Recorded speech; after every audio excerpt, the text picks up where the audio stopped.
ನಮಸ್ಕಾರ, ಬ್ರಿಗೇಡ್ ನ್ಯೂಸ್ಗೆ ಸ್ವಾಗತ. ನಾನು ಪೂಜಾ ಗುರಪ್ಪ. ಇವತ್ತು ನಮ್ಮ ಜೊತೆ ಬಿಗ್ ಬಾಸ್ ಮನೆಯಿಂದ ಹೊರಗೆ ಬಂದಿರುವಂತಹ ಅಶ್ವಿನಿ ಅವರಿದ್ದಾರೆ. ಮುದ್ದು ಲಕ್ಷ್ಮಿ ಅಂದ ತಕ್ಷಣ ಅಶ್ವಿನಿ ಅವರು ಎಲ್ರಿಗೂ ಸಾಮಾನ್ಯವಾಗಿ ಗೊತ್ತಿರುತ್ತೆ.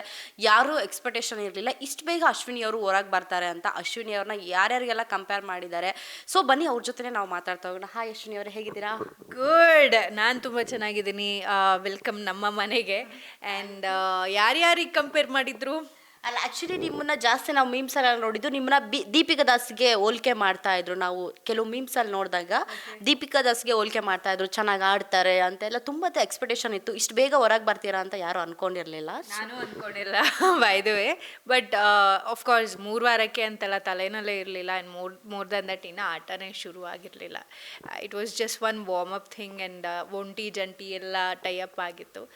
ಲೇಟರ್ ಈಗ ಇನ್ನೇನು ಗೇಮ್ ಶುರು ಆಗುತ್ತೆ. Because usually it is the second week, third weak ಆದಮೇಲೆ ಆ ಗೇಮ್ ಒಂಚೂರು ಸೀರಿಯಸ್ನೆಸ್ ಕೂಡ ಜಾಸ್ತಿ ಆಗುತ್ತೆ, ಎಲ್ಲರ ಇನ್ವಾಲ್ವ್ಮೆಂಟ್ ಕೂಡ ಜಾಸ್ತಿ ಆಗುತ್ತೆ. ಸೊ ಈ ಸಲ ಮಾಸ್ ಎವಿಕ್ಷನ್, ರಿಪ್ಲೇಸ್ಮೆಂಟ್ಸ್, ಇದೆಲ್ಲ this is a very new concept. ನಮಗೆ ಅದರ ಐಡಿಯಾ ಕೂಡ ಇರಲಿಲ್ಲ. So it's all expect the unexpected ಅಷ್ಟೇ. ಈ ಸೀಸನಲ್ಲಿ ಜಂಟಿ ಒಂಟಿ ಅಂತ ಮಾಡಿ ಕಳಿಸಿದ್ರು. ಅದರಿಂದ ಏನಾದ್ರು ಹೊಡ್ತಾ ಬಿತ್ತಾ ಅಂತ ನಿಮ್ಗೇನು ಅನಿಸುತ್ತೆ? ಅಫ್ಕೋರ್ಸ್ ನಾನು ಅಲ್ಲಿ ಪಾರ್ಟಿಸಿಪೆಂಟ್ ಆಗಿದೆ, ನೀವು ಆಡಿಯನ್ ಆಗಿದ್ರಿ. ಒಂದೊಂದು ಎಪಿಸೋಡು ನಮಗಿಂತ ಡೀಪಾಗಿ ನೋಡಿರ್ತೀರಾ ನೀವು ಹೇಳಿ. ಲೈಕ್ ನಾವು 24 hours ನೋಡಲ್ಲ, ನೀವು 24 hours ಮಾಡಿದ್ದು ನಾವು 1 hour ನೋಡ್ತೀವಿ. ಸೊ ನಿಮಗೆ ಅದೆಲ್ಲ ತುಂಬ ಚೆನ್ನಾಗಿ ಗೊತ್ತಿರುತ್ತೆ. ಮತ್ತು ಇನ್ನೊಂದು ಏನಂತ ಹೇಳಿದ್ರೆ, ಜಂಟಿ ಮಾಡಿದ್ರಲ್ಲಿ ನಿಮ್ಮಿಬ್ರಿಗೆ ಹೊಡ್ತಾ ಬಿತ್ತು ಅಂತ ಹೇಳ್ತಾ ಇರ್ತಾರೆ. ಯಾಕಂದರೆ ನಿಮ್ಮದೇ ಜಾಸ್ತಿ ಫೈಟ್ ಆಗ್ತಾ ಇತ್ತು. ಅಭಿಷೇಕ್ ಅವ್ರು ಹೇಳ್ತಾ ಇದ್ರು, ನಾನು ಮಾತಾಡಬೇಕು ಅಂತ, ನೀವು ನನ್ನ ಇಷ್ಟೇ, ನಾನು ಕೇಳಿಸ್ಕೊಳ್ಳಲ್ಲ ಅಂತ ಇದ್ರಿ. ನೀವು ಮಾತಾಡ್ಬೇಕಾದ್ರೆ ಅವ್ರು ಕೇಳಿಸ್ಕೊಳ್ಳೋಷ್ಟು ತಾಳ್ಮೆ ಇರ್ತಾ ಇರಲ್ಲ. ಏನಾಯ್ತು ನಿಮ್ಮಿಬ್ರು ಮಧ್ಯ ಅನ್ನೋದು? ಐ ಡೋಂಟ್ ನೋ ಎಪಿಸೋಡಲ್ಲಿ ಎಷ್ಟು ಟೆಲಿಕಾಸ್ಟ್ ಆಗಿದೆ ಅಂತ, but 24 hours as you said live ಕೂಡ ಇತ್ತು. If you have seen or if the audience ಯಾರು ನೋಡಿದಾರೋ ಅವರಿಗೆ ಫಾರ್ ಶೋರ್ ಗೊತ್ತಿರುತ್ತೆ ಎಲ್ಲ ಇನ್ಸಿಡೆನ್ಸಸ್ಸು. ಆ್ಯಂಡ್ ನಾನು ಮಾತಾಡಬೇಕು ಕೇಳಿಸ್ಕೊಳ್ಳಲ್ಲ, ಅವ್ರು ಮಾತಾಡಬೇಕು ಕೇಳಿಸ್ಕೊಳ್ಳಲ್ಲ ಆಗಿದ್ದು ಸೆಕೆಂಡ್ ವೀಕ್ ಆಲ್ಮೋಸ್ಟ್ ಎಂಡಿಂಗಲ್ಲಿ. ಬಿಕಾಸ್ ಹೇಗಾಯಿತು ಅಂದರೆ, ಅವರ ಡಿಸಿಷನ್ ಮೇಕಿಂಗ್ ತುಂಬ ಬೇರೆಯೇ ಇತ್ತು, ನನ್ನ ಡಿಸಿಷನ್ ಮೇಕಿಂಗ್ ತುಂಬಾ ಡಿಫ್ರೆಂಟ್ ಆಗಿತ್ತು. ಸೊ ಹಾಗಾಗಿ of course 2 personality all of a sudden ಒಟ್ಟಿಗೆ ಲೇನ್ ಟು ಲೇನ್ ಹೋಗಬೇಕಾದ್ರೆ ಡಿಫ್ರೆನ್ಸ್ ಆಫ್ ಒಪಿನಿಯನ್ಸ್ ಇದ್ದೇ ಇರುತ್ತೆ. ಇನ್ಫ್ಯಾಕ್ಟ್ ಅದು ನೋಡೋಕೆ ಹೋದರೆ ಇಟ್ ವಾಸ್ ನಥಿಂಗ್ ಪರ್ಸ್ನಲ್. ನಾವು ಆಟನೂ ಹಾಗೆ ಆಡ್ತಾ ಇದ್ವಿ.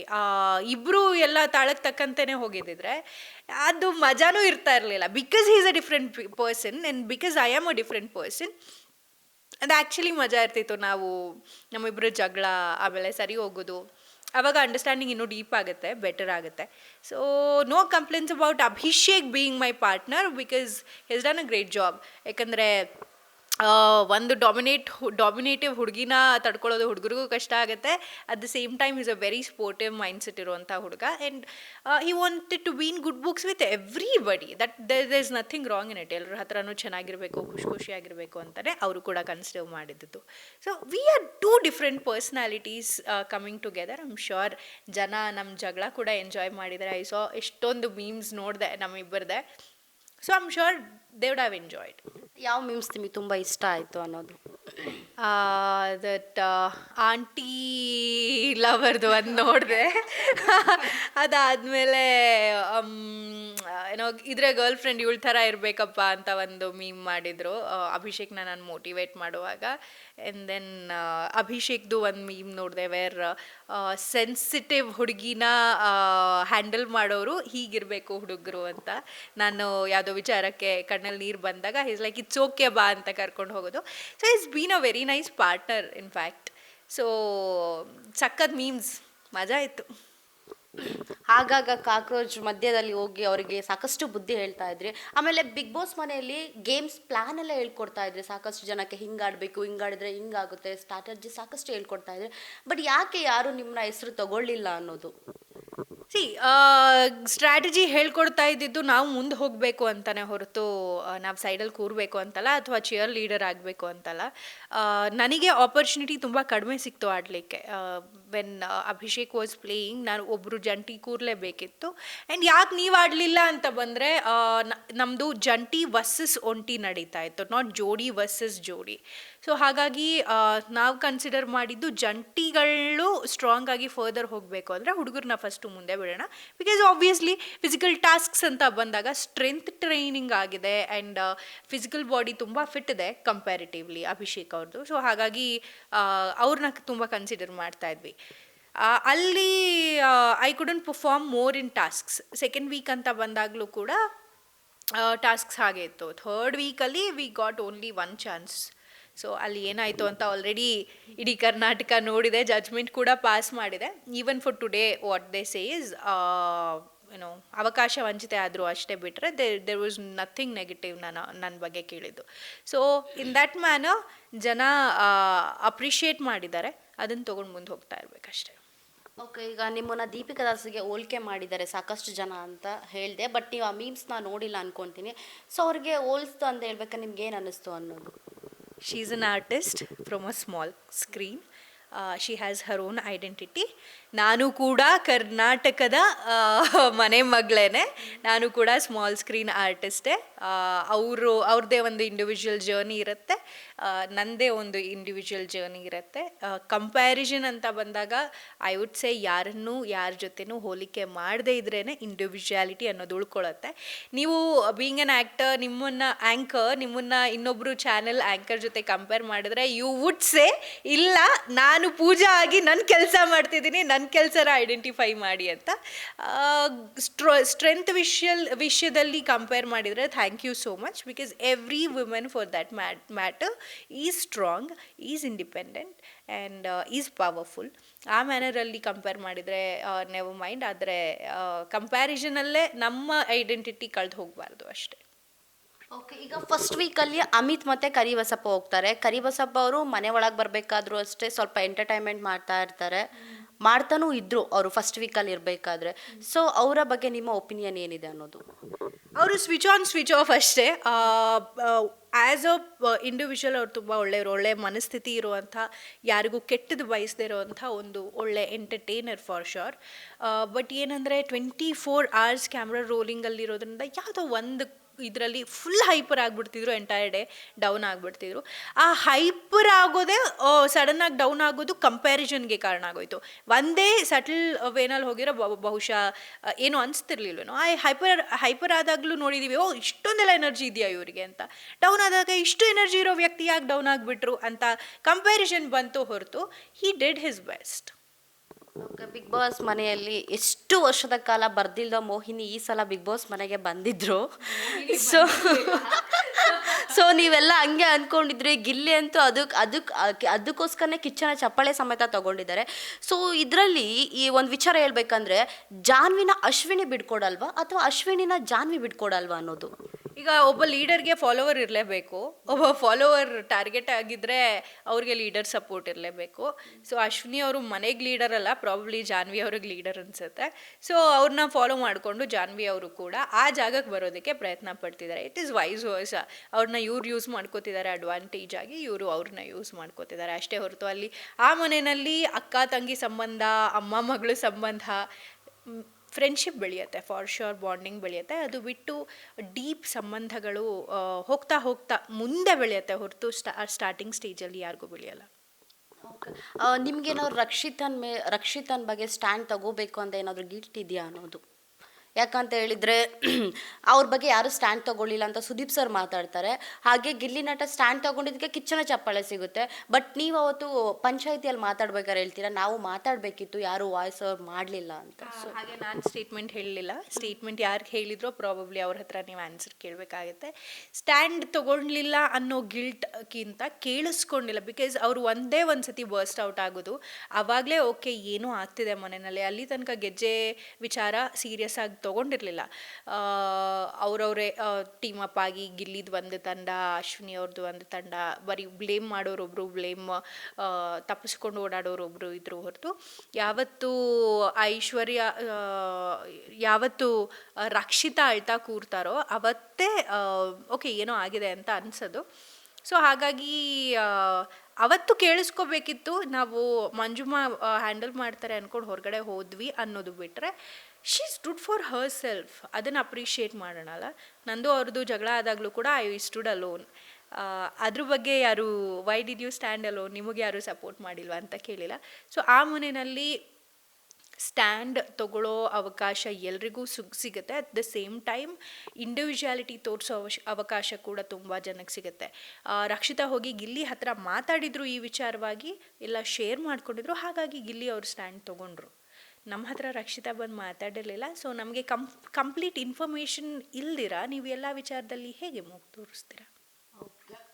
ಇನ್ನೊಂದು ವಿಚಾರ ಏನಂದರೆ, ಜಾನ್ವಿ ಅವರು ನೀವು ಸ್ಟೇಜ್ ಮೇಲೆ ಬಂದಾಗ ಹೇಳ್ತಾ ಇದ್ರಿ, ಜಾನ್ವಿ ಮತ್ತು ಅಶ್ವಿನಿ ಕೂತ್ಕೊಂಡು ಇದ್ದಾಗ ನೀವಿಬ್ರು ಅದಕ್ಕೆ ವಾಯ್ಸ್ ಕೊಡ್ತಾ ಸುದೀಪ್ ಸರ್ ಜೊತೆ ಮಾತಾಡ್ತಾ ಇದ್ರಿ.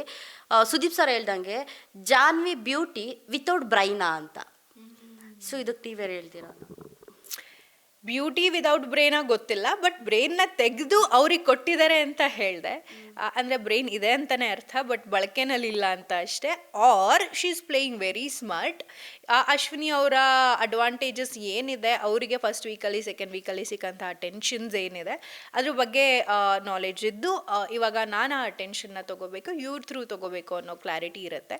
ಸೊ ಇದು ಶೀಸ್ ಅವರು ಫಾಲೋವರ್ ಆಗಿದ್ದಾರೆ ಅಥವಾ ಲೀಡರ್ ಆಗೋದಕ್ಕೆ ಏನೇನು ಪ್ರಯತ್ನ ಪಡಬೇಕು ಅದೆಲ್ಲ ಮಾಡ್ತಿದ್ದಾರೆ ಅಷ್ಟೆ. ಓಕೆ, ಸೀಸನ್ 12 ಸ್ಟಾರ್ಟ್ ಆದಾಗಿಂದ ಫಸ್ಟ್ ಡೇಯಿಂದ ಗಿಲ್ಲಿ TRP ಐಯಲ್ಲೇ ಇದೆ. ಸೊ ಅಲ್ಲ ಲೈಕ್ ಸಾರಿ ಅಲ್ಲ, ಬಿಗ್ ಬಾಸ್ ಮನೆಯಲ್ಲಿ ಬಿಗ್ ಬಾಸ್ ಸ್ಟಾರ್ಟ್ ಆದಾಗಿಂದಲೂ ಗಿಲ್ಲಿ ಆಟ ಆಗಿರ್ಬೋದು, ಗಿಲ್ಲಿ ಮಾತಿಂದ TRP ಐಯಲ್ಲೇ ಇದೆ. ಸೊ ನಿಮ್ಮ ಅಭಿಪ್ರಾಯ ಗಿಲ್ಲಿ ಬಗ್ಗೆ ಏನಿದೆ ಅನ್ನೋದು? I don't know about the TRP. I don't know ಯಾರ್ದು ಏನು ಫೇಮ್ ಇದೆ, ಯಾರಿಂದ ಬಿಗ್ ಬಾಸಿಗೆ TRP. ಬಿಗ್ ಬಾಸಿಗೆ ಅಂತಾನೆ ಆಡಿಯನ್ಸ್ ಇರೋದು ಹೊರತು ಕೋಟ್ಯಾಂತರ ಜನ ನೋಡೋದು. It is a big show ಅಂತ ಪ್ರತಿ ವರ್ಷ ನಮ್ಮ ಥರ ಸಾಕಷ್ಟು ಜನ ಕಂಟೆಸ್ಟೆಂಟ್ಸ್ ಬರ್ತಾರೆ for our own good. Sudeep sir ಅನ್ನೋ ಒಂದು ಹೆಸರು ಸಾಕು ಆ ಶೋಗೆ TRP ಹೈ ಮಾಡಿಸೋದಕ್ಕೆ. ನಮ್ಮದೆಲ್ಲ ಒಂದು ಪರ್ಸ್ನಾಲಿಟೀಸ್ನ ವ್ಯಕ್ತಪಡಿಸುವಂಥ ಒಂದು ಗೇಮ್. ಆ್ಯಂಡ್ ಗಿಲ್ಲಿಗೆ ಅವ್ರದ್ದೇ ಆದಂಥ ಫ್ಯಾನ್ ಬೇಸ್ ಇದೆ. ಇದ್ರ ಹಿಂದೆನೂ ನಾನ್ ಫಿಕ್ಷನ್ಸ್ ಮಾಡಿದ್ದಾರೆ, ಅವ್ರನ್ನ ಅವ್ರು ಪ್ರೂವ್ ಮಾಡ್ಕೊಂಡಿದ್ದಾರೆ. That's the difference between fiction and non ಫಿಕ್ಷನಲ್ಲಿ ಅವರು ತುಂಬ ತರಲೆ ಆಟಗಳು ಆಡ್ತಾ ಇರ್ತಾರೆ. ಫಿಕ್ಷನಲ್ಲಿ ನಾವು ಪಾತ್ರವಾಗಿ ಜನರಿಗೆ ಹತ್ತಿರ ಆಗಿರ್ತೀವಿ, ಅವರು ಅವರಾಗಿ ಅದು ಹತ್ತಿರ ಆಗಿರ್ತಾರೆ. ಸೊ ಅವರಿಗೆ ನಾನ್ ಫಿಕ್ಷನಿಂದ ಬಂದಿರೋದು ಅಡ್ವಾಂಟೇಜ್ ಆಗಿದೆ. And he is being himself. ಅವ್ರಿಗೆ ಅದು ನ್ಯಾಚುರಲಿ ಗಿಫ್ಟೆಡ್. ಅದನ್ನು ಬಳಸ್ಕೊಳ್ಳೋಷ್ಟು ಬುದ್ಧಿವಂತಿಕೆ ಗಿಲ್ಲಿಗಿದೆ ಅಷ್ಟೆ. ಗಿಲ್ಲಿ ಯಾವಾಗಲೂ ಕಾಮಿಡಿ ಮಾಡ್ತಾ ಇರ್ತಾರೆ. ಅವನ್ ಬಿಗ್ ಬಾಸಲ್ಲಿ ಏನಾದರೂ ಎಲ್ಲರೂ ಗ್ಯಾದರ್ ಆಗಿ ಮಾತಾಡಬೇಕಾದ್ರೆ, ಏನೋ ಡಿಸ್ಕಸ್ ಮಾಡಬೇಕಾದ್ರೂ ಲೈಕ್ ಅವರು ಕಾಮಿಡಿ ಮಾಡ್ತಾ ಇರ್ತಾರೆ. ಅದೇನಾದರೂ ಇರಿಟೇಟ್ ಆಗ್ತಾ ಇತ್ತಾ ಮನೇಲಿ ಯಾರಿಗಾದರೂ ಅನ್ನೋದು? ಇರಿಟೇಟ್ ಅನ್ನೋದಕ್ಕಿಂತ ಗಿಲ್ಲಿ ಭಾರಿ ತರಲೆ. ಅಂದರೆ ಲೈಕ್ ಮಕ್ಕಳು ಮನೆಯಲ್ಲೂ ಯಾವಾಗಲೂ ಓಡಾಡ್ತಾ ಇದ್ರೆ ಅಮ್ಮಂಗೆ ಹೇಟ್ರೆಡ್ನೆಸ್ ಇರಲ್ಲ, ಬಟ್ ಅವಾಗವಾಗ ಟ್ರಿಗರ್ ಆಗುತ್ತೆ, ಏಯ್ ಸುಮ್ಮನೆ ಕೂತ್ಕೋ, 5 ನಿಮಿಷ ಸುಮ್ಮನೆ ಕೂತ್ಕೋ ಅಂತ. ಸೊ ಹಾಗಾಗ್ತಿತ್ತು ಹೊರತು ಗಿಲ್ಲಿ ಇರೋದ್ರಿಂದ ಆ ಮನೆ ಲೈವ್ಲಿ ಆಗಿದೆ ಫಾರ್ ಶೋರ್. ಒಂದು ಕ್ಷಣಕ್ಕೆ ಇರಿಟೇಟ್ ಆಗುತ್ತೆ. ಅಂದರೆ ಏನು ಮಾಡ್ತಿದ್ದ ಅವನು, ನಮ್ಮದು ಹಣ್ಣೆಲ್ಲ ಎತ್ಕೊಂಡು ತಿನ್ಬಿಡ್ತಿದ್ದ. ಮೊಟ್ಟೆ ಎಲ್ಲ ಡಿವೈಡ್ ಮಾಡಿರ್ತಾರೆ, ಇವಾಗ 3 ಟ್ರೇ ಮೊಟ್ಟೆ ಕೊಟ್ಟರೆ ಎಲ್ಲ ಎತ್ತಿಟ್ಕೊಂಡಿರ್ತಾರೆ, ನಾನು ಲೇಟಾಗಿ ತಿಂತೀನಿ ಅಂತ. ಸೊ ಅವ್ನು ಮೊಟ್ಟೆ ಎಲ್ಲ ಎತ್ತಿಟ್ಕೊಂಡ್ಬಿಡ್ತಿದ್ದ. ಸೊ ಹಾಗಾಗಿ ಅದೆಲ್ಲ ಇರಿಟೇಟ್ ಆಗೋದು. ಗಿಲ್ಲಿ ನಮಗೆ ಕೊಟ್ಟಿರೋದು ಅವನದು ತಿಂತಾ ಇದ್ದ, ಅದ್ರ ಜೊತೆ ನಮಗೆ ಕೊಟ್ಟಿರೋದನ್ನು ತಿಂತಾ ಇದ್ದ. ಸೊ ಅಲ್ಲಿ ಲಿಮಿಟೆಡ್ ಸಪ್ಲೈ ಇರೋದ್ರಿಂದ ಆ ವಿಷಯಕ್ಕೆ ಚಿಕ್ಕ ಸಣ್ಣ ಪುಟ್ಟು ಮುನ್ಸಾಗೋದೇ ಹೊರತು ಅಫ್ಕೋರ್ಸ್ ಏನೇ ಅತಿ ಆದ್ರೂ ಟು ಒನ್ ಎಕ್ಸ್ಟೆಂಟ್ ಒಂದು ಚೂರು ಇರ್ಸು ಮುರ್ಸು ಆಗುತ್ತೆ. ಬಟ್ ಅದು ಅವನಿಲ್ಲ ಅಂದಿದ್ರೆ ಆ ಮನೆ ಇನ್ನೂ ಖಾಲಿ ಆಗಿರೋದು. So it is better to get irritated than being silent. Ashwini ಅವ್ರು ಯಾವಾಗಲೂ ಹೇಳ್ತಾ ಇರ್ತಾರೆ, ಬಕೆಟ್ ಹಿಡಿತೀಯ ಗಿಲ್ಲಿಗೆ, ಮತ್ತು ಗಿಲ್ಲಿಯಿಂದ ಬಂದ ಪ್ರೀ ಪ್ರಾಡಕ್ಟ್ ಅಂತ ಎಲ್ಲ ಅವಾಗ ಹೇಳ್ತಾ ಇರ್ತಾರೆ. ಸೊ ನಿಮ್ಗೆ ಏನು ಅನಿಸುತ್ತೆ ಅಂತ ಇದ್ರ ಬಗ್ಗೆ? ಅದ್ರ ಬಗ್ಗೆ ನನಗೇನು ಅನಿಸುತ್ತೆ, ಅಶ್ವಿನಿ ಅವರು ಅವ್ರಿಗೆ ಯಾವ್ದು ಅಡ್ವಾಂಟೇಜ್ ಆಗಿ ಸಿಗುತ್ತೋ ಅದನ್ನು ಬಳಸ್ಕೋತಾರೆ. ಹಾಗೆ ಕಾವ್ಯಂಗೆ ಏನು ಅಡ್ವಾಂಟೇಜಸ್ ಇದೆಯೋ ಅದನ್ನು ಅವರು ಬಳಸ್ಕೋತಾರೆ ಅಷ್ಟೇ. ಎಂಡ್ ಆಫ್ ದ ಡೇ ಅಲ್ಲಿ ಸರ್ವೈವ್ ಆಗಬೇಕು ಅಂದರೆ ನಮಗೆ ಯಾವುದರಿಂದ ಉಪಯೋಗ ಆಗುತ್ತೆ ಅಂತಲೇ ನೋಡಬೇಕು. ಇಲ್ಲ ನಾವಾಗಿರ್ತೀನಿ, ನಾವು ಹಾನೆಸ್ಟ್ ಆಗಿರ್ತೀವಿ, ಎಲ್ಲದನ್ನು ಮನಸ್ಸಿಂದ ಮಾಡ್ತೀವಿ ಅನ್ನೋದು ಅಲ್ಲಿ ವರ್ಕ್ ಆಗಲ್ಲ, ಅದು ಪ್ರೋಮೋ ಕಂಟೆಂಟು ಆಗಲ್ಲ. ಸೊ ಹಾಗಾಗಿ whatever works, what could be the peak of the week or the day, ಅವ್ರು ಅದನ್ನು ಮಾಡ್ತಾ ಹೋಗ್ತಾರೆ ಅಷ್ಟೇ. ಈವನ್ ಕಾವ್ಯ ಅವರು ಕೂಡ ನಾನ್ ಫಿಕ್ಷನ್ ಶೋನಲ್ಲಿ ವರ್ಕ್ ಮಾಡಿದ್ದಾರೆ, ಅವ್ರಿಗೂ ಒಂದಷ್ಟು ನಾಲೆಡ್ಜ್ ಇರುತ್ತೆ. ಸೊ ಹಾಗಾಗಿ ಅವರಿಗೆ ಏನು ಅಡ್ವಾಂಟೇಜ್, ಏನು ವರ್ಕ್ ಆಗುತ್ತೆ. ಆ್ಯಂಡ್ ಮೋರ್ ಓವರ್ ಕಾವ್ಯಾಗಿಲ್ಲಿ ಐ ಥಿಂಕ್ ಅವರು ಫ್ರೆಂಡ್ಶಿಪ್ ಒಂದು ಪ್ಯೂರ್ ಆಗಿದೆ. ಅವರು ಕಾವ್ಯ ಟು ಬಿ ಆನೆಸ್ಟ್ ಯಾವುದೇ ವಿಚಾರಕ್ಕೂ ಗಿಲ್ಲಿನ ಬಿಟ್ಕೊಡಲ್ಲ. ಗಿಲ್ಲಿ ಕಾವ್ಯ ಯಾವುದೇ ವಿಚಾರ ಆದ್ರೂ hill take his stand. So so ಹಾಗಾಗಿ ಪ್ಯೂರ್ ಫ್ರೆಂಡ್ಶಿಪ್ ಅಂತೂ ಇದೆ ಅವ್ರ ಮಧ್ಯ. ಸೊ ಫ್ರೆಂಡ್ಶಿಪ್ ಇದೆ ಅಂದರೆ ನಿಮಗೋಸ್ಕರ ನಾನು, ನನಗೋಸ್ಕರ ನೀವು ಪ್ರತಿ ವಿಚಾರದಲ್ಲೂ ಇನ್ವಾಲ್ವ್ ಆಗ್ತೀರಾ. The same thing is happening. Advantages ಇಬ್ರಿಗೂ ಇದೆ, ಹಾಗಾಗಿ ಇಬ್ಬರು ಬಾಂಡಿಂಗು ಸ್ಟ್ರಾಂಗ್ ಆಗಿದೆ. ಓಕೆ, ಅವಾಗಲೂ ಹೇಳ್ದಂಗೆ ನೀವು ಇಷ್ಟು ಬೇಗ ಬರ್ತೀರಾ ಅಂತ ಯಾರೂ ಎಕ್ಸ್ಪೆಕ್ಟೇಷನ್ ಮಾಡಿರಲಿಲ್ಲ ಅಂತ ಹೇಳಿದೆ. ಸೊ ಈಗಲೂ ಬಿಗ್ ಬಾಸ್ ಮನೆಯಲ್ಲಿ ಸುಮ್ಮನೆ ಊಟ ಮಾಡಿಕೊಂಡು ಮೇಕಪ್ ಮಾಡಿಕೊಂಡು ತಿರ್ಗಾಡೋರು ಜಾಸ್ತಿ ಇದ್ದಾರೆ ನಾವು ನೋಡ್ದಂಗೆ. ಸೊ ಅವ್ರನ್ನೆಲ್ಲ ನೋಡಿದಾಗ ನಿಮ್ಗೊಂದು ಗಿಲ್ಟ್ ಇಲ್ವಾ, ನಾನು ಇಷ್ಟು ಬೇಗ ಬಂದ್ಬಿಟ್ನಲ್ಲ ಅನ್ನೋದು? ಗಿಲ್ಟ್ ನನಗೆ ಯಾಕಿರುತ್ತೆ? I have done my best. Guilt ಇದ್ದರೆ ಓಕೆ ವಿ ಲಾಸ್ಟ್ ಹರ್ ಅಂತ ಬೇರೆ ಕಡೆಯಿಂದ ಗಿಲ್ಟ್ ಇರಬೇಕೆ ಹೊರತು ನನಗೆ I came out of the show ಅನ್ನೋ ಗಿಲ್ಟ್ ಖಂಡಿತ ಇರಲ್ಲ. ಯಾಕಂದರೆ Bigg Boss is a huge platform. ಅದು ಒಂದು ಜೀವನದ ಎಕ್ಸ್ಪೀರಿಯನ್ಸ್, ಅದೇ ಜೀವನ ಅಲ್ಲ. ಸೊ ಒಂದು ಒಳ್ಳೆ ಇದ್ದಷ್ಟು ದಿನಗಳು ಕಾಲ ಒಳ್ಳೆ ಎಕ್ಸ್ಪೀರಿಯನ್ಸ್ ಕೊಟ್ಟಿದೆ ಆ ಥರ ಶೋನಲ್ಲಿ. ಡೇ ಸ್ಟಾರ್ಟಿಂದ ಹಿಡಿದು ಯಾರ್ಯಾರು ಡಿಫ್ರೆಂಟ್ ಪರ್ಸ್ನಾಲಿಟೀಸ್ ಆಲ್ ಟುಗೆದರ್. ನಾವು ಬೆಳಗ್ಗೆ ಏಳೋದ್ರಿಂದ ರಾತ್ರಿ ಮಲಗೋ ತನಕ ಪ್ರತಿಯೊಂದು ಆ್ಯಕ್ಟಿವಿಟೀಸ್ ಎಂಟೈರ್ ಕರ್ನಾಟಕ ಒಬ್ಸರ್ವ್ ಮಾಡ್ತಾ ಇರ್ತಾರೆ. ಆ್ಯಂಡ್ ಆ್ಯಸ್ ಐ ಟೋಲ್ಡ್, ಇಷ್ಟು ವರ್ಷ ಪಾತ್ರವಾಗಿ ಅಷ್ಟೇ ನಾವು ಪರಿಚಯ ಇರ್ತೀವಿ ಜನಕ್ಕೆ. ಈಗ ನಾವು ಆ್ಯಸ್ ಇಂಡಿವಿಜುವಲ್ಸ್ ಪರಿಚಯ ಆದಾಗ it's more of a happy way of receiving it. ಯಾಕಂದರೆ ಒಂದು ದಿನ ಆದರೂ ಬಿಗ್ ಬಾಸ್ ವೇದಿಕೆಯಲ್ಲಿ ಕಾಣಿಸ್ಕೋಬೇಕು ಅಂತ ತುಂಬ ಜನ ಕಾತರದಿಂದ ಕಾಯ್ತಾ ಇರ್ತಾರೆ. 3 weeks is not a less time. At the same time ಇನ್ನೂ ಆಟನೇ ಶುರುವಾಗಿರಲಿಲ್ವಲ್ಲ, ಹೌ ಕಮ್, ಎಲ್ಲಿ ಏನು ಕನ್ಫ್ಯೂಷನ್ ಆಯಿತು? ಬಿಕಾಸ್ ಆಟ ಆಡಿ ಅಲ್ಲಿ ಡೌನ್ ಆಗಿದ್ದಿದ್ರೆ ಅಥವಾ ಆಫ್ಟರ್ 3 weeks ಏನು ಸೀರಿಯಸ್ನೆಸ್ ಬರುತ್ತೆ, ಅದಾದಮೇಲೆ ಒಂಚೂರು ಒಬ್ಸರ್ವೇಷನಲ್ಲಿ ಓಕೆ ಇದು ನಮಗೆ ವರ್ಕ್ ಆಗ್ತಾ ಇಲ್ಲ ಅಂತ ಕಂಟೆಂಟ್ ವೈಸು ಕೂಡ ಅವರು ಡಿಸಿಷನ್ ತೊಗೊಂಡಿದ್ರೆ it would have been a fair ಇದು. But end of the day ಅವ್ರದ್ದೇ ಆದಂಥ ಒಂದು ಶೋ ಪ್ಯಾಟರ್ನ್ ಅಂತಿರುತ್ತೆ, ಪ್ಲ್ಯಾನಿಂಗ್ ಅಂತಿರುತ್ತೆ. ಜನಕ್ಕೇನು ಇಷ್ಟ ಆಗುತ್ತೋ ಅದನ್ನೇ ತಾನೇ ಸರ್ವ್ ಮಾಡಬೇಕು. They are doing there job ಅಷ್ಟೇ. ಬಿಗ್ ಬಾಸ್ ಮನೆಗೆ ಹೋಗ್ಬೇಕಾದ್ರೆ ಎಲ್ಲರೂ 3-4 ಲಕ್ಷದೆಲ್ಲ ಶಾಪಿಂಗ್ ಮಾಡ್ಕೋಗಿದ್ರೆ, ನೀವೆಷ್ಟು ಶಾಪಿಂಗ್ ಮಾಡ್ಕೊಂಡು ಹೋಗಿದ್ರೆ? ದುಡ್ಡಿನ ವಿಚಾರವಾಗಿ, ಬ್ರ್ಯಾಂಡ್ ವಿಚಾರವಾಗಿ I wouldn't want to influence any individual. ಯಾಕಂದರೆ ಚಿಕ್ಕ ಮಕ್ಕಳಿಂದ ಹಿಡಿದು ವಯಸ್ಸಾದವ್ರ ತನಕ ಪ್ರತಿ ರೀತಿಯ ಮೈಂಡ್ಸೆಟ್ ಇರುವಂಥ ಆಡಿಯನ್ಸು ಕೂಡ ಶೋ ನೋಡ್ತಾ ಇರ್ತಾರೆ. ಸೊ ಯಾರಿಗೋ ಯಾವುದೋ ಒಂದು ವಿಚಾರದಲ್ಲಿ ಅದು ಇನ್ಫ್ಲೂಯೆನ್ಸ್ ಆಗುತ್ತೆ ಅಂದರೆ I wouldn't want to talk about it. ಸಿಂಪಲಾಗಿ ಹೋದೆ, ಸಿಂಪಲಾಗಿ ಬಂದೆ. ಓಕೆ, ಹಂಗಾದ್ರೆ ಶಾಪಿಂಗ್ ಎಷ್ಟು ಮಾಡಿದ್ರಿ ಅನ್ನೋದು? ತುಂಬ ಮಾಡಿದೆ. ಆ ರೂಮಲ್ಲಿ ತುಂಬ ಶಾಪಿಂಗ್ ಆಗಿರೋ ಬಟ್ಟೆಗಳಿದೆ. ಇನ್ನೂ ಓಪನ್ ಕೂಡ ಆಗಿಲ್ಲ, ಫುಲ್ ಹಾಗೆ ಇದೆ. ಅದೇ ಎಷ್ಟು ಬಜೆಟಲ್ಲಿ ಮಾಡ್ಕೊಂಡು? ಅದೇ ಹೇಳಿದ್ದೀವಾಗ ಎಲ್ರಿಗೂ ಒಂದು ಕ್ಯೂರಿಯಾಸಿಟಿ ಇರುತ್ತೆ, ಎಷ್ಟು ಮಾಡ್ಕೊಂಡು ಹೋಗಿದ್ರು ಅಂತ. ಯಾವುದೇ ವಿಚಾರವಾಗೂ ಕೂಡ ಇವಾಗ ಒಂದು ಶೋ ಅಂದಿದ ತಕ್ಷಣ ಆ ಕ್ಯೂರಿಯಾಸಿಟಿ ಇದ್ದೇ ಇರುತ್ತೆ. ಬಟ್ ಇಷ್ಟು ಲಕ್ಷಗಳು ಅಂತ ಹೇಳಿ ಹೈಪ್ ತೊಗೊಳೋದಕ್ಕೆ ನನಗೂ ಇಷ್ಟ ಇಲ್ಲ. ಆ್ಯಕ್ಟರ್ಸ್ ಅಂದರೆ ಇಷ್ಟು ಲಕ್ಷಗಳೆಲ್ಲ ಖರ್ಚು ಮಾಡ್ತಾರಾ ಅನ್ನೋ ಒಂದು ಮೈಂಡ್ಸೆಟ್ ಆಡಿಯನ್ಸ್ಗೂ ಕೂಡ ಬರಬಾರ್ದು. ಸೊ ಹಾಗಾಗಿ I wouldn't want to influence. Ashwini, ನಿಮ್ಮನ್ನು ನೆನೆಸ್ಕೊಂಡಾಗ ಹಿಂಗೆಲ್ಲ ಲೈಕ್ ಬಿಗ್ ಬಾಸ್ಗೆ ಹೋಗಿ ಬಂದಿದ್ರಿ, ಆ ಥರ ಎಲ್ಲ ಸೀನೆಲ್ಲ ನೆನೆಸ್ಕೊಂಡಾಗ ನನಗೊಂದು ಬೇಜಾರು ಅನಿಸುತ್ತೆ. ಈಗ ಅಶ್ವಿನಿ ಅವರು ಸಿಂಗಲ್ ಆಗಿರೋದು, ಪೇರೆಂಟ್ಸ್ ಜೊತೆ ಇಲ್ಲ ಅನ್ನೋದು ನೀವು ಬಿಗ್ ಬಾಸ್ ಮನೇಲಿ ಹೇಳ್ಕೊಂಡಿದ್ರಿ. ಮತ್ತು ನಿಮ್ಮ ಸ್ಟಾರ್ಟಿಂಗ್ ಹೋದ್ರಕ್ಕೆ ಸುದೀಪ್ ಸರ್ ಜೊತೆ ಹೇಳ್ಕೊಂಡಿದ್ರಿ ಇಂಡಿಪೆಂಡೆಂಟ್ ಆಗಿರೋದು ಅಂತ. ಸೊ ಒಂದು ಸಿಚುವೇಶನ್ ಅಂತ ಬಂದರೆ, ನಾನೀಗ ಊರಲ್ಲಿಲ್ಲದೆ ಇಲ್ಲಿದ್ದೀನಿ. ಸೊ ಅಮ್ಮನ ಜೊತೆ ಒಂದಿನ ಮಾತಾಡಲಿಲ್ಲ ಅಂದರೂ ತುಂಬ ಬೇಜಾರು ಅನಿಸುತ್ತೆ. ಸೊ ಅಮ್ಮನ ಮೇಲೆ ಯಾಕೆ ಎಷ್ಟು ಕೋಪ, ಯಾಕೆ ಇಷ್ಟೊಂದು ಮುನಿಸು, ಯಾಕೆ ಅವ್ರನ್ನ ಬಿಟ್ಟಿದ್ದೀರಾ ಅನ್ನೋದು? ತುಂಬ ಪ್ರೋಮೋಗಳನ್ನ ನೋಡ್ತೀರಾ ಅನಿಸುತ್ತೆ ಅಲ್ಲ, ಎಲ್ಲ ಚಾನಲ್ ಪ್ರೋಮೋನು ನೋಡಿ ಬಂದಿದ್ದೀರಾ ಅನಿಸುತ್ತೆ. ಇಂಡಿಪೆಂಡೆಂಟ್ ವುಮೆನ್ ಅಂತ ಹೇಳಿದ ತಕ್ಷಣ ಅವ್ರ ಜೀವನ ಕತ್ಲಲ್ಲೇ ಕಳೆದು ಹೋಗಿದೆ, ಡಿಪ್ರೆಷನಲ್ಲೇ ಇದ್ದಾರೆ, ಬೇಜಾರಲ್ಲೇ ಇದ್ದಾರೆ ಅಂತ ಅಲ್ಲ. ಜೀವನದ ಎಕ್ಸ್ಪೀರಿಯನ್ಸಸ್ನ ಅನುಭವಿಸಿ ಯಾವುದು ನಮ್ಮ ಜೀವನಕ್ಕೆ ಸರಿ ಅಲ್ಲ ಅನ್ನೋ ಡಿಸಿಷನ್ ಮೇರೆಗೆ ಒಂದಷ್ಟು ಸ್ಟ್ರಾಂಗ್ ಡಿಸಿಷನ್ಸ್ನ ತಗೊಂಡು ನಮ್ಮ ಜೀವನಕ್ಕೆ ಏನು ವರ್ಕ್ ಆಗುತ್ತೆ ಅದನ್ನು, ಇವಾಗ ಫಾರ್ ಎಕ್ಸಾಂಪಲ್ ನಿಮಗೆ ಈ ಕೆಲಸ ವರ್ಕ್ ಆಗ್ತಿಲ್ಲ ಅಂದರೆ ಒಂದು 5 ವರ್ಷ ಎಕ್ಸ್ಪೆರಿಮೆಂಟ್ ಮಾಡ್ತೀರ. Later you will understand okay ಇದು ನನ್ನ ಫೀಲ್ಡ್ ಅಲ್ಲ and you will move on. ಯಾಕಂದರೆ ಜೀವನ ದೊಡ್ಡದು. ಸೊ ಬ್ಲೇಮ್ ಮಾಡ್ತಾ ಕೂತ್ರೆ ನಾನು ಎಲ್ಲ ವಿಚಾರವಾಗೂ ಬ್ಲೇಮ್ ಮಾಡ್ಬೋದು. I don't want to blame anybody. As individuals ಎಲ್ರಿಗೂ ಅವ್ರದ್ದೇ ಆದಂಥ ಜೀವನದ ನಿರ್ಧಾರಗಳನ್ನ ತಗೋ ಅಧಿಕಾರ ಇರುತ್ತೆ. ಸೊ ಮುಂಚೆ ಗೊತ್ತಾಗ್ತಿರ್ಲಿಲ್ಲ, ಯಾಕಂದರೆ ಮಕ್ಕಳಾಗಿದ್ವಿ. ಈಗ ನಾವೇ ಇಂಡಿವಿಜುವಲ್ಸ್. ಸೊ ನಮಗೂ ಅರ್ಥ ಮಾಡ್ಕೊಳ್ಳೋ ಒಂದು ಸಾಮರ್ಥ್ಯ ಇದೆ. It was their decision to take. And ಹೊರಗಡೆ ಬಂದಿದ್ದು ಅಥವಾ ಇಂಡಿಪೆಂಡೆಂಟಾಗಿ ಬದುಕ್ತಿರೋದು ನನ್ನ ನಿರ್ಧಾರ. ಸೊ ಹಾಗಾಗಿ I don't want to blame anybody. ಯಾರ್ದು ಹೆಸರು ಅಥವಾ ಯಾರ ಅಸ್ತಿತ್ವ ಏನಿದೆ ನನ್ನ ಜೀವನದಲ್ಲಿ ಅಂತ I don't want to mention. But ನಿಮ್ಮಮ್ಮ ಚೆನ್ನಾಗಿದ್ದಾರಾ? ನಮ್ಮಮ್ಮ ಚೆನ್ನಾಗಿದಾರಲ್ಲ. ಅಮ್ಮ ಅಂದ ತಕ್ಷಣನೇ ನಾವು ಇದಾರ ಅಂತ ಹೇಳಿದ್ರೆ ಅವ್ರನ್ನ ಯಾರೂ ದೂರ ಮಾಡ್ಕೊಳಕ್ಕಾಗ್ಲಿ ಅಥವಾ ಅವ್ರನ್ನ ಮಾತಾಡದೆ ಇರೋಕ್ಕಾಗ್ಲಿ ಈ ಥರ ಸಾಧ್ಯನೇ ಇಲ್ಲ. ಸೊ ನೀವು ಬಿಟ್ಟಿದ್ರಲ್ಲ, ಏನಾದರೂ ಒಂದು ರೀಸನ್ ಇರ್ಬೋದು ಅನ್ನೋದು.